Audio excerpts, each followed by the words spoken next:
មើលសុំមកបាយកញ្ចក់មួយមើលចាបងប្អូនថ្ងៃនេះដែរគឺមុននឹងយើងចូលវីដេអូយើងសូមបែកកញ្ចក់មួយអីចឹងណាបងប្អូនហើយវីដេអូនេះដែរគឺជាវីដេអូតពីវីដេអូមុនណាបងប្អូនទាំងគ្នាគឺជាវីដេអូចងសក់អញ្ចឹងណាបងប្អូនទាំងគ្នាហើយសម្រាប់វីដេអូនេះដែរគឺជាវីដេអូមួយដែលបង្រៀនបងប្អូនពីរបៀបចងសក់ធ្វើឲ្យម៉េចឲ្យវាម៉ត់វារលោងមើលទៅស្អាតអីចឹងណាបងប្អូនហើយសម្រាប់ការចងសក់នេះគឺនាងខ្ញុំចងសម្រាប់ប្រចាំខ្លួន style ប្រចាំខ្លួនសម្រាប់បងគាត់ចង់បែបណាគាត់របៀបថាគាត់ចង់ដូរ style ដូរ style អីអញ្ចឹងគាត់អាចដូរបានអញ្ចឹងណាបងប្អូនទាំងគ្នាហើយសម្រាប់វីដេអូនេះដែរគឺអត់មានអីច្រើនទេបងប្អូនគឺវីដេអូរបៀបចងសក់ធ្វើឲ្យសក់យើងស្អាតហើយមើលទៅឃើញរបៀបថាឃើញសុភាពអីអញ្ចឹងណាបងប្អូនទាំងគ្នានិយាយទៅ style របស់នាងខ្ញុំចូលចិត្តបែបសុភាពអញ្ចឹងណាបងប្អូនណាដែលគាត់ស្រឡាញ់បែបសុភាពគាត់អាចទស្សនាបានអញ្ចឹងបងប្អូនទាំងគ្នាហើយសម្រាប់ការចងសក់របស់ខ្ញុំគឺខ្ញុំត្រូវតែបាញ់ surprise ឲ្យវាសិតទៅឃើញរលោងអីអញ្ចឹងបងប្អូនទាំងគ្នាគឺខ្ញុំប្រើក្រាស់ទូចអញ្ចឹងណាបងប្អូនរបៀបដូចមានថ្មិញញឹកអញ្ចឹងបងប្អូនទៅយើងសិតទៅឃើញសក់របស់យើងម៉ត់រលោងស្អាតអីអញ្ចឹងបងប្អូនទាំងគ្នាហើយសម្រាប់បងប្អូនណាដែលគាត់ចង់បានរបៀបថាstyle របៀបដូចជាវែកកដាលអីអញ្ចឹងណាគឺគាត់អាចវែកកដាលបានប៉ុន្តែសម្រាប់ខ្ញុំគឺខ្ញុំចូលចិត្តបែបចងអញ្ចឹងណាបងប្អូនទាំងគ្នាវាងាយស្រួលហើយវាលឿនប៉ុន្តែទោះជាលឿនយ៉ាងណាក៏វាមិនអាចលឿនឲ្យរបៀបថាឲ្យទាន់ចិត្តយើងបានទេព្រោះចង់សក់បដានៅនិយាយបដានៅប្រាជ្ញបដាអញ្ចឹងណាបងប្អូនទាំងគ្នានេះបងប្អូនឃើញវីដេអូស្រាប់ហើយបងប្អូនគឺចង់បដានៅមាត់ជីបអូនគឺនិយាយតជាមួយគេអញ្ចឹងគេសួរគេនាំអីអញ្ចឹងបងប្អូនអើយនិយាយទៅខ្ញុំខានទៅរំនៅកន្លែងហ្នឹងយូរហើយអញ្ចឹងណាអញ្ចឹងបែកគ្នាយូរអញ្ចឹងជាតែប្រាជ្ញមានពាក្យមានសម្ដីនិយាយអញ្ចឹងទៅបងប្អូនហើយបងប្អូនសម្រាប់ការចងសក់នេះគឺនាងខ្ញុំសិតឲ្យរលោងហើយយើងចងហើយគឺនាងខ្ញុំអត់គៀបទេណាបងប្អូនគឺនាងខ្ញុំក្រង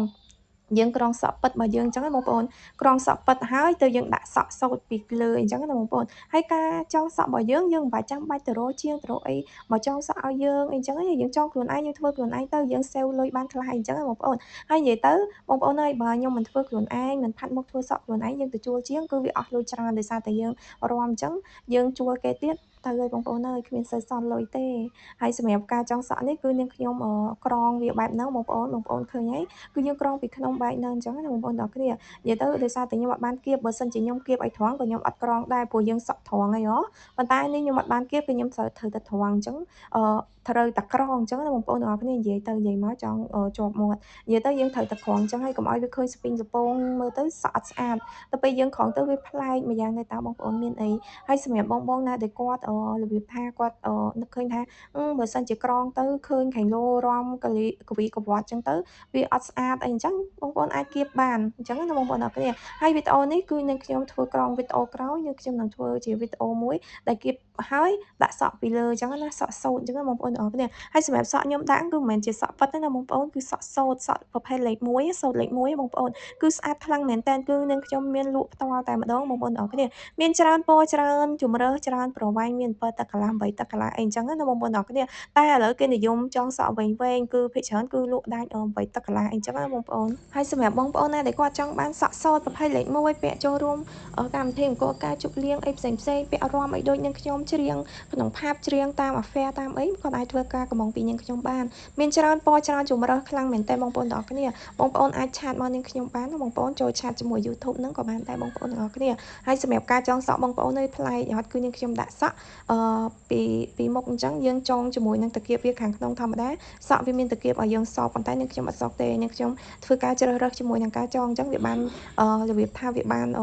នហាប់ណែនវាអត់រវូតអញ្ចឹងណាយើងមានអារម្មណ៍ថាពេលដែលយើងរាំទៅយើងមានភាពជឿជាក់អីអញ្ចឹងណាបងប្អូនទាំងអស់គ្នាវាអត់រវូតអត់អីទេតែបើយើងដាក់តែមិនស្រួលហ្នឹងរាំរវូតខ្មាស់គេលើឆាកលើហើ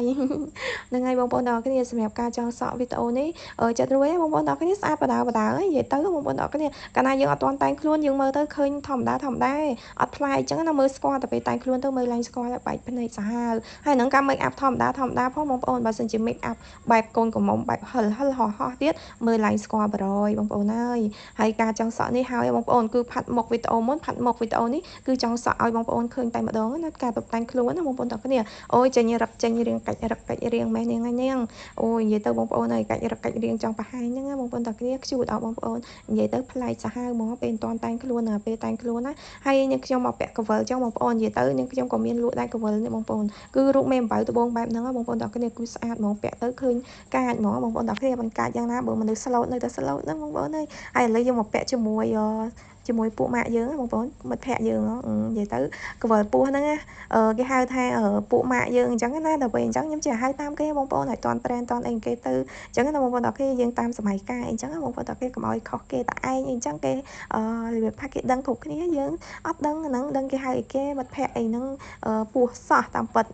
ហើយយើងឆ្ងល់អីគេហ្នឹងដំបងឡើយតាមពិតពោះសោះគេថាមិត្តភ័ក្តិយើងមិត្តភ័ក្តិស្អីបងប្អូនហើយគាត់ណាអើតក៏ឆ្ងល់អូសัตว์ពោះសោះហើយគេថាមិត្តភ័ក្តិយើងហ្នឹងឲ្យពោះអូយ my god បងប្អូនហើយញាក់សាហាវហើយយើងពាក់កវិលហើយយើងពាក់ជាមួយនឹងខ្សែកបងប្អូននិយាយទៅមកតែងខ្លួនមកចាប់ហ្មងបងប្អូនទាំងគ្នាពាក់កវិលចងសក់ផាត់មុខអូយមកសែតហ្មងបងប្អូនទាំងគ្នាធ្វើវីដេអូចែកជូនបងទស្សនាអញ្ចឹងបងប្អូនកុំធុញណាបងប្អូនជួយ Subscribe Channel YouTube របស់នាងខ្ញុំផងណាបងប្អូនទាំងគ្នានាងខ្ញុំនឹងមានវីដេអូផ្លាច់ចែកជូនបងទស្សនាទៀតអញ្ចឹងបងប្អូនសម្រាប់ខ្សែកនេះគឺនាងខ្ញុំជ្រើសរើសខ្សែកម៉ូដមេបែបហ្នឹងគឺស្អាតគឺនាងខ្ញុំក៏មានលក់ដែរបងប្អូនហើយការផាត់មុខធ្វើសក់ចងសក់អីបែបហ្នឹងឲ្យម៉ានលើម៉ានដែរបងប្អូនទាំងអស់គ្នាបងប្អូនជួយដាក់បន្ទុកឲ្យផងណាបងប្អូនហើយវីដេអូថ្ងៃនេះគឺមានប៉ុណ្ណឹងណាបងប្អូនអរគុណសម្រាប់ការតាមដានទស្សនាវីដេអូបាយបាយ